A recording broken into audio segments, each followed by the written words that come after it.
आता वंदन भूमिका कीर्तनी उभे होते लोका आणि टाळ मृदंग श्रोते देखा तया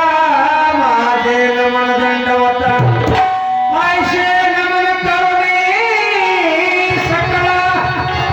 हरिकथा बोले पोपडिया बोला आणि अज्ञान म्हणून या पुऱ्या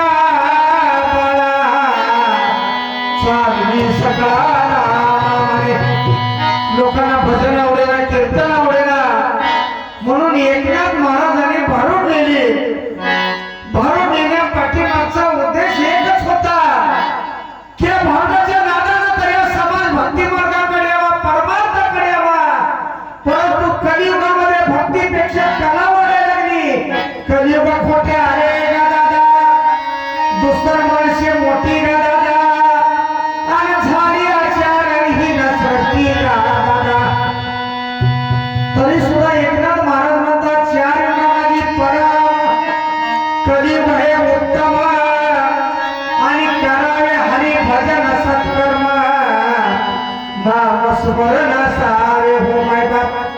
म्हणून फक्त भारताच्या शब्दाकडे लक्ष द्यायचं आहे वरच्या पॅकिंगला फुलायचं नाही आपला माल कसा आहे फक्त पाहायचा आहे बघा दारू महाराज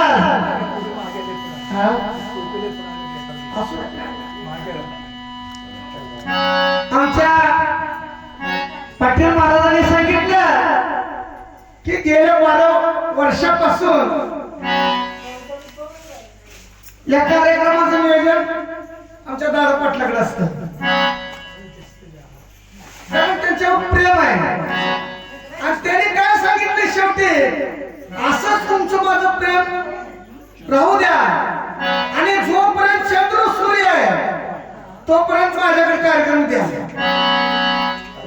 आता मला सांगा चंद्र सूर्य असेपर्यंत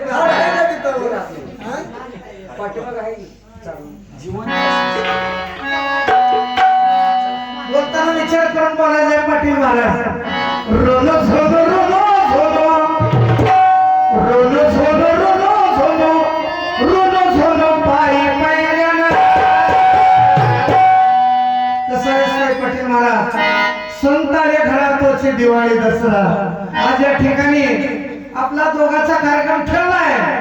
पण आपल्या ठिकाणी या ठिकाणी पाहुणा आलेला आहे आता त्या पाहुण्याचा तुम्ही आदर करायला पाहिजे होता 12 वर्ष तुमच्याकडे सेवा आहे तुमच्या लक्षात यायला पाहिजे होतं लक्षात आलं नाही जाऊ द्या सुट्टीला माफी असते या ठिकाणी आपल्या पाहुणा आलेला आहे आपल्या शेजारचा रामपूरहून आमचे दाऊ महाराज लेकर ते भरपूर आहे त्यांना आपण थोडी संधी देऊ तो आलेला आहे रोलो झोलो रोलो झोलो रोलो झोलो पायी पायऱ्यानं रोलो झोलो रोलो झोलो पायी पायऱ्यानं सभेमध्ये आला बघा